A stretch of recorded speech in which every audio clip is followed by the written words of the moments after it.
જૂનાગઢના માળિયા હાટીનામાં ગોપાલ ઇટાલિયા ઉપર જૂતું ફેંકવાનો પ્રયત્ન કરવામાં આવ્યો અને ગોપાલ ઇટાલિયાએ ભાજપના નેતાઓને આડે હાથ લીધા। હવે આ તમામ બાબતે ભાજપના નેતા મેદાનમાં આવ્યા છે અને જૂનાગઢના ધારાસભ્ય સંજય કોરડિયાએ ગોપાલ ઇટાલિયાને પણ મુંહતોડ જવાબ આપ્યો છે। નમસ્કાર, આપ જોઈ રહ્યા છો નિર્ભય ન્યૂઝ અને હું છું આપની સાથે રિદ્ધિ।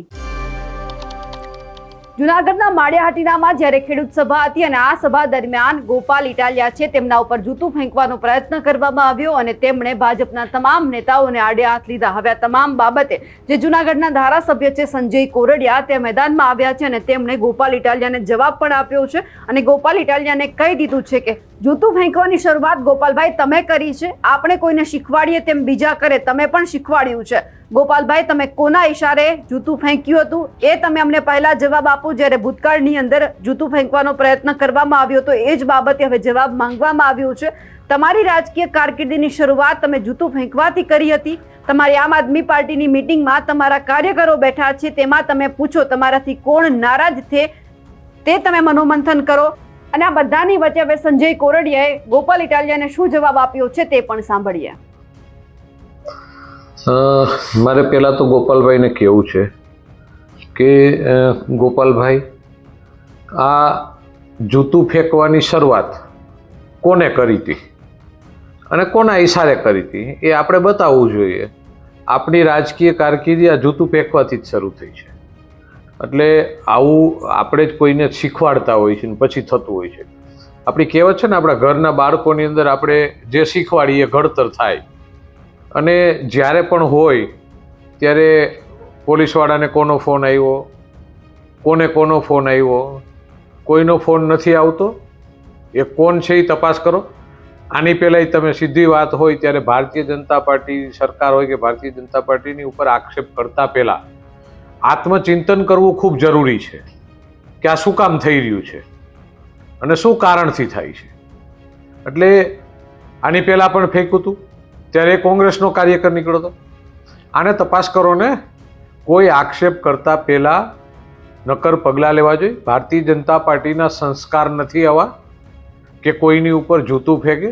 ભારતીય જનતા પાર્ટીનો કાર્યકર એક સક્ષમ કાર્યકર છે, એક રાષ્ટ્રવાદી વિચારધારા અને વિકાસની રાજનીતિને વરેલો કાર્યકર્તા છે અને એકદમ સંસ્કારી કાર્યકર્તા હોય છે।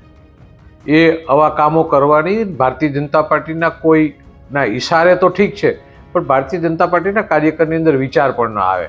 અમે કામ કરવાવાળા લોકો છીએ, તમારી પાસે જૂતું ફેંકવા, અમારું જૂતું બગાડવાના કોશિશ અમે નથી કરતા।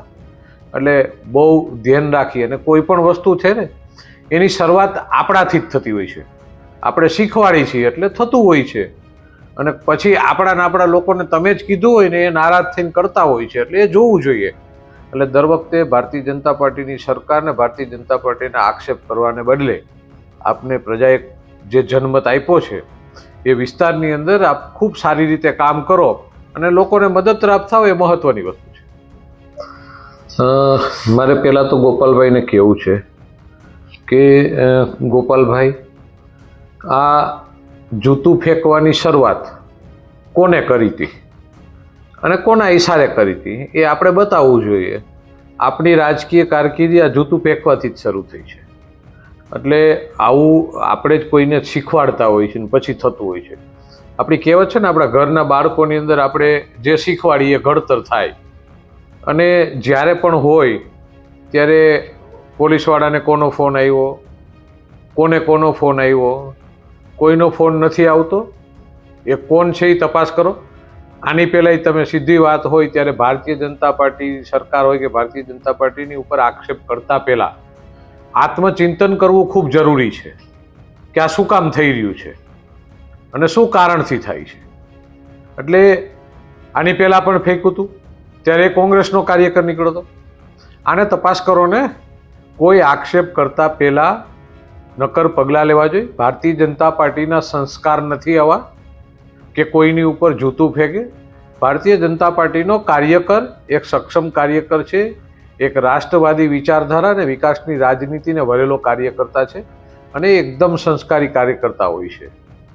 એ આવા કામો કરવાની ભારતીય જનતા પાર્ટીના કોઈના ઈશારે તો ઠીક છે, પણ ભારતીય જનતા પાર્ટીના કાર્યકરની અંદર વિચાર પણ ન આવે। અમે કામ કરવાવાળા લોકો છીએ. તમારી પાસે જૂતું ફેંકવા, અમારું જૂતું બગાડવાના કોશિશ અમે નથી કરતા. એટલે બહુ ધ્યાન રાખી. અને કોઈ પણ વસ્તુ છે ને એની શરૂઆત આપણાથી જ થતી હોય છે. આપણે શીખવાડી છીએ એટલે થતું હોય છે. અને પછી આપણા લોકોને તમે જ કીધું હોય ને એ નારાજ થઈને કરતા હોય છે. એટલે એ જોવું જોઈએ.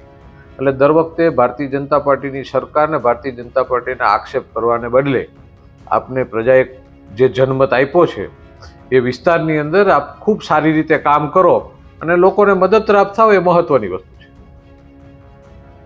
સંજય કોરડિયાએ ગોપાલ ઇટાલિયાને કહી દીધું છે કે પહેલા તમે આત્મચિંતન કરો, પછી તમે બીજાને જવાબ આપવા માટે આવજો. આ વાતને લઈને તમારું શું માનવું છે કમેન્ટ કરીને ચોક્કસથી જણાવજો. સાથે જ અમારી નિર્ભય ન્યૂઝ ચેનલને લાઇક, શેર અને સબસ્ક્રાઇબ કરવાનું ભૂલશો નહીં. નમસ્કાર.